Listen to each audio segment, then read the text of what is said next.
Good evening to viewers from across the South Today region. On the day the death was announced of His Royal Highness Prince Philip, the Duke of Edinburgh, at the age of 99. The Duke was a man with many connections to our part of the world. In the 1940s, he and the Queen, then Princess Elizabeth, spent their honeymoon in Hampshire. He was by Her Majesty's side for many official engagements across the region.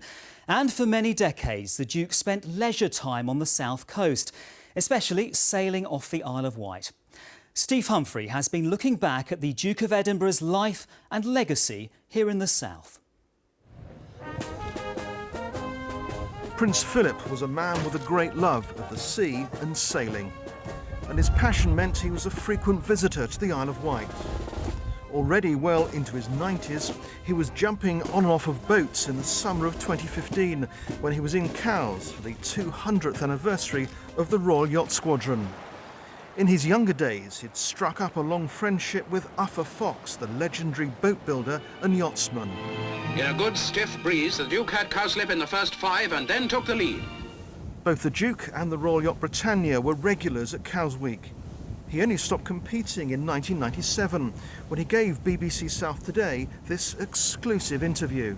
In the early days, I used to play polo at Cowdray during Goodwood Week, which precedes this, so it would seem quite natural to come on here afterwards. Now, this is the first year that you're not sailing competitively. Why have you made that decision? Oh, I think that, you know, you've got to sort of, you get to a stage in life when people say you're still doing something or other, and you begin to realise that probably you shouldn't be still doing something or other. And you've got to make up your mind to stop doing things. And you know, I gave up polo 25 years ago, and I'd have to give this up sooner or later. Prince Philip carried out many visits and royal duties on his own, but he was frequently at the Queen's side over the decades. And they were together, along with Prince Charles and the Duchess of Cornwall, for a visit to Poundbury in Dorset in the autumn of 2016. It was on the 20th of November 1947 that the longest royal marriage in British history began. The wedding of the dashing young naval lieutenant Philip Mountbatten and Princess Elizabeth was a bright beacon amongst the greyness of post-war austerity. After the very public pomp and ceremony of the marriage, the young couple escaped to the Broadlands estate at Romsey in Hampshire for their honeymoon. It was the home of Prince Philip's uncle, Lord Mountbatten, and a frequent retreat for the royals. 60 years later, the couple returned to a great welcome as they celebrated their diamond wedding anniversary. Prince Philip was an all-round sportsman. He excelled on the cricket field. The Duke's 11 won by a wicket. And he played polo for many years at Cowdray Park near Midhurst in Sussex. During the match, there were frequent heavy showers, but the Queen disregarded them, as, sheltered by an umbrella, she watched her husband in action on the polo field for the first time this season. Sometimes prize-giving was a family affair. But it was the sea that played a big part in his long life. Prince Philip was entranced by all things nautical. At the launch of the cruise ship the Oriana in Southampton, he turned back while on the bridge to see a device smaller than a joystick which steers the liner. The Duke's career in the Royal Navy had started in 1939, and he completed some of his training during the war in Portsmouth. He was at the Queen's side during the Coronation Fleet Review in the Solent. Then there was a Silver Jubilee Fleet Review in 1977. And in 2005, the Queen and Prince Philip reviewed the fleet again, this time in commemoration of the 200th anniversary of the Battle of Trafalgar. The Duke's military connections were always evident. As Colonel-in-Chief of the then Royal Gloucestershire, Berkshire and Wiltshire Regiment, he accepted the Freedom of Reading on their behalf in recognition of their work with the UN in Bosnia. Used to the idea of fighting for a particular cause. The vast majority of his visits were, of course, for openings, and the Duke regularly cut the ribbon or unveiled the plaque, prompting this quip at the Royal Marines Museum in Southsea in 2008. The world's most experienced plaque unveiler. The Duke's sense of humour was legendary, and he was never afraid to offer advice. You cut down the side like that. You Leave the core behind. square. So you don't have to worry about it anymore. None of this business. Yeah. He had a unique perspective on the world. Customer services. So how to smile sweetly. In 2011, Prince Philip officially opens the new Ordnance Survey HQ in Southampton. He had this warning for his audience. All I can say is don't expect me to be around when you move next time. The Duke's royal obligations and his military connections brought him frequently to the south of England. But maybe it was his memories of a more innocent time and a love of the sea that made it not just a duty, but a real pleasure. Well, as we saw in Steve's report, one of the Duke's favourite pastimes was his sailing, and it's something he indulged in at Cowes on the Isle of Wight. Peter Henley is there for us this evening, and Peter, the island really was a favourite spot for the Duke, wasn't it? It was, yes, and they're flying the White Ensign at half-mast here at the Royal Yacht Squadron. The start of 8 days of mourning for their Admiral, which will include a 21-gun salute using the starting cannons tomorrow. He began his sailing here with a wedding present given to him by the Island Sailing Club, a boat called Blue Bottle, a Dragon-class keel boat, and then competed seriously through the 1960s with his friend, the famous boat designer Uffa Fox. He sailed cowslip, as Steve mentioned in his report there, nearly sank, and they both had to be pulled from the water. He loved it, though, and became president of the Royal Yachting Association, shifting their emphasis towards training, the thing that was so important to him. In fact, many of the Royal Yachting Association centres now offer the Duke of Edinburgh's award. And it has to be said, I think Britain's success in Olympic sailing has to be down to some of the foundations that were built. And Steve, the royal family often came to the island to host events on the Royal Yacht Britannia. That's right, people here on the island loved to see the boat during Cowes Week, and many were entertained on board. I mean, also, of course, don't forget, this was Queen Victoria's summer home at Osborne House, just across the water. And Prince Albert, there are comparisons made between Prince Albert and Prince Philip, both long-term consorts of the monarch, and Prince Albert, very keen on science and engineering, Prince Philip too. The two of them together used their passions and their own personal interests towards their life of service. And now, of course, the youngest royals are also taking up sailing. They were here for the last Cowes Week, so the baton being handed on. David. Peter Henley in Cowes, thank you. Well, the Isle of Wight MP Bob Seely has released a statement remembering the Duke's strong connections to the island. He said Prince Philip was a leading conservationist before it was fashionable to be so, and his work championing science, arts and industry recall that of an earlier great royal husband, Prince Albert, when he was consort to Queen Victoria. As a sportsman, Prince Philip was also a keen sailor and regular visitor to the island.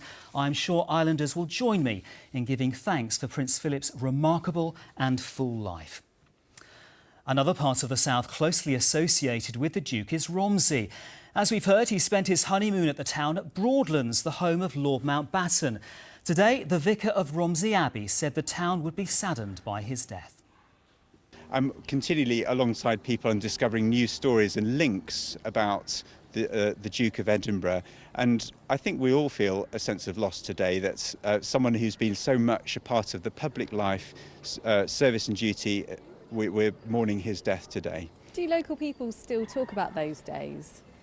Very much so, yes. I mean, I've been talking today about some of the instances, the memories of the Duke and the Queen coming out of the north porch here today and waving at the crowds, and just some little memories and glimpses that they had of them giggling together.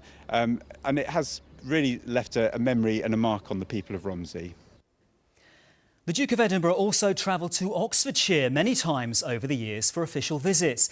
He held several honorary positions at the University of Oxford, which has opened an online book of condolence.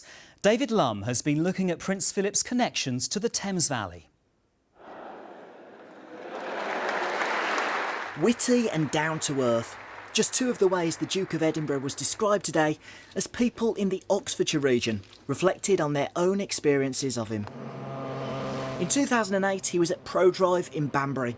The Queen was doing a local visit, and I seem to remember he said he managed to escape and come out town and play with the boys instead. And so he spent the day, or half a day, I think, looking at the cars with us, talking about racing cars and all sorts of things. And we had a thoroughly enjoyable time with him. He's got quite a sharp wit, and you know, there was very down to earth, no arrogance about him or anything. He was just very matter of fact and chatting away about things, very interested as well. The Duke made a number of official visits to this region, from turning on the Jubilee clock in Swindon in 2003 to visiting Douglas House in Oxford in 2004.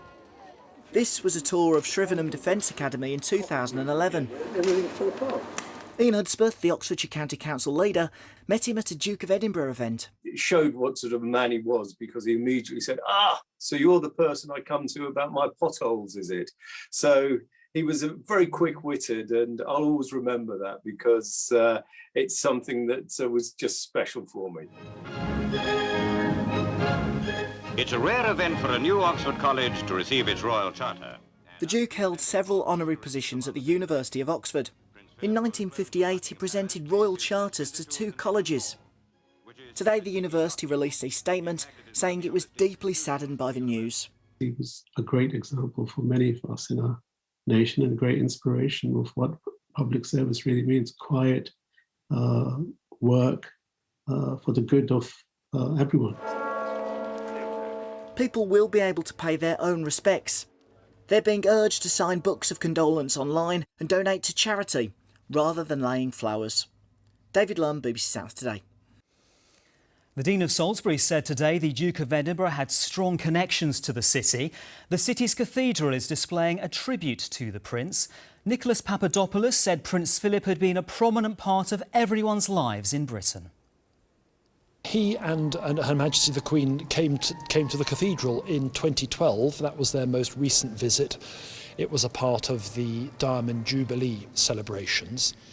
And very happily, at that time, the Duke was also the Colonel-in-Chief of the Rifles, whose regimental museum is just across the close, a few hundred metres from where we're standing. And so I think that coming here, a number of his interests coalesced. The Bishop of Winchester, the Right Reverend Dr. Tim Dakin, has also paid tribute, saying, "Today we have lost a great statesman and a beloved member of our royal family." As the senior royal knight of the most noble order of the Garter, Prince Philip led others in exemplifying everything the Garter stood for in terms of outstanding service to the nation. This is a great loss for the country, for the whole Commonwealth, and above all for Her Majesty and the royal family. My thoughts and prayers are with them all. The Lord Lieutenant of West Sussex has paid tribute to the Duke of Edinburgh, saying she had sent condolences to the Queen. Susan Piper said the Duke's awards scheme would be one of his lasting legacies. She's been speaking to Sean Killick. Oh my goodness, it's one of tremendous sadness, but gratitude that Prince Philip was at the Queen's side for well over 70 years. Weren't we lucky? He had no constitutional role, but he made the role his own. I met him formally on a few occasions, and on one of them at St James's Palace when he was presenting the Duke of Edinburgh Gold Awards, and I'd like to just pay tribute to him for all the work he's done with young people. He has changed young people's lives, many young people's lives, by the introduction of the Duke of Edinburgh Award Scheme. And there were hundreds of youngsters there, and Prince Philip made sure that he said hello, introduced himself to every single one of them.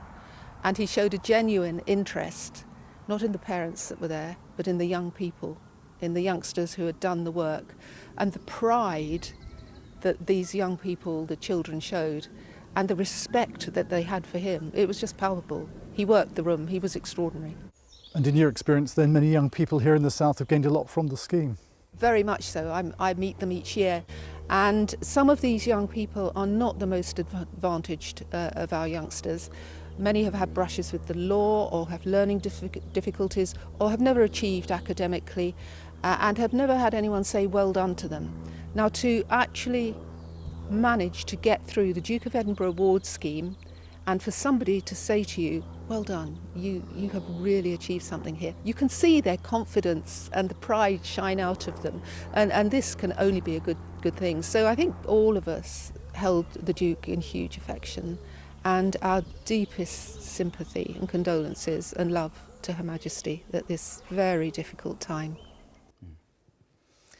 Well, tonight a special choral evensong has taken place at Christ Church Cathedral in Oxford in remembrance of the Duke of Edinburgh. The service was closed to the public but live streamed for people to watch at home. Our reporter Peter Cook is at the cathedral for us tonight. And Peter, the Duke had visited Christ Church in the past. Yes, indeed, David. The Duke had came to Christ Church Cathedral several years ago with the Queen to hand out coins to elderly members of the community as part of the Maunday service. But tonight we're discussing this evening's service and I'm joined by the Bishop of Oxford. Bishop, it was very poignant. Very powerful indeed, a service of choral evensong to give space and quiet and rest, to reflect, to give thanks for Prince Philip's life, to pray for Her Majesty, the Queen and the royal family, and indeed for the nation in this important and key time of transition. And you had some very young members who came to take part as well. We did. We had choristers who interrupted their school holiday after Easter to come back and sing for the service, and representatives of the local community, the Lord Lieutenant, the High Sheriff, and others from the university and the city. Now, you met the Duke several times and indeed stayed with the family in Sandringham. I did. I really always enjoyed meeting Prince Philip, and it was a real privilege to stay with Prince Philip and the Queen at Sandringham some years ago. He was a person of great energy and integrity, a lively questioning mind. I had the responsibility of preaching to him on one occasion. He asked some very sharp questions afterwards. But he was strong and steadfast and engaging and full of life in all he did. Now, I know there's also a service tomorrow which will be open to some members of the public. There is, and you can find the details on the cathedral website for Christ Church or our diocesan website.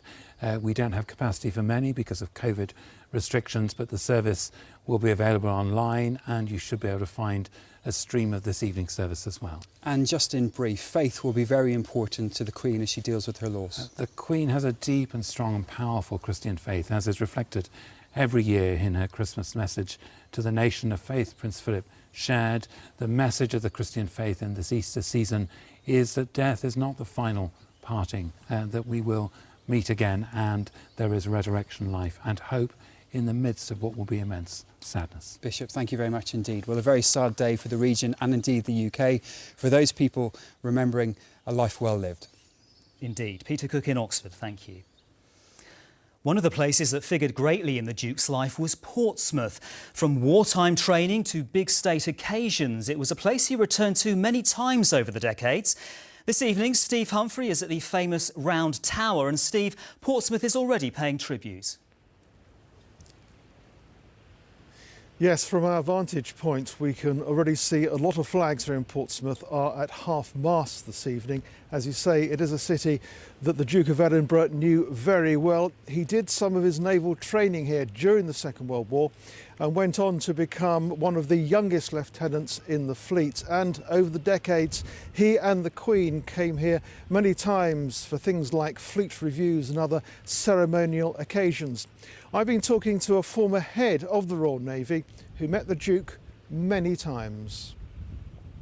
He was a classic naval officer.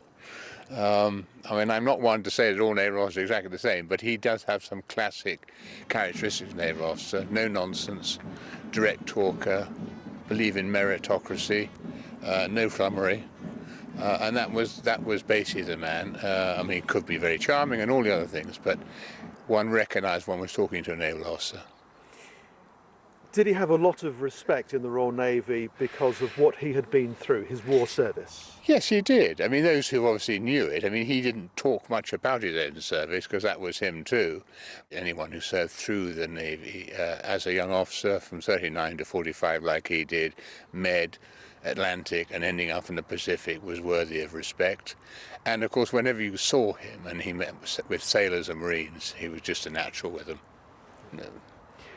Do you think he would have liked to have spent longer in the Royal Navy as a career naval officer?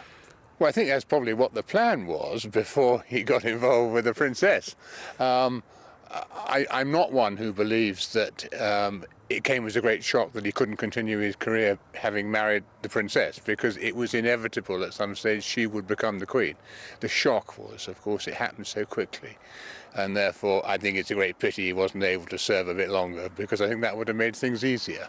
And today, across the Navy, across the armed services, do you think people will be reflecting on his career, on his life. Absolutely. It's a shock, a bit of a sadness, but he was 99, and if you'd spoken to him about being 99, he would say no fuss, no this, no that. I think most of us in the Navy are just very sorry he didn't make June, because we all look forward to having a jolly good 100th birthday with him, and I'm sure that's the feeling of many people. But no, this is a day for the black tie and for that sort of observance of huge respect for a great, great man. Admiral Sir Jonathan Band paying tribute to the Duke of Edinburgh. Let's rejoin Steve now. Steve, will the Navy play any part in the Duke's funeral service?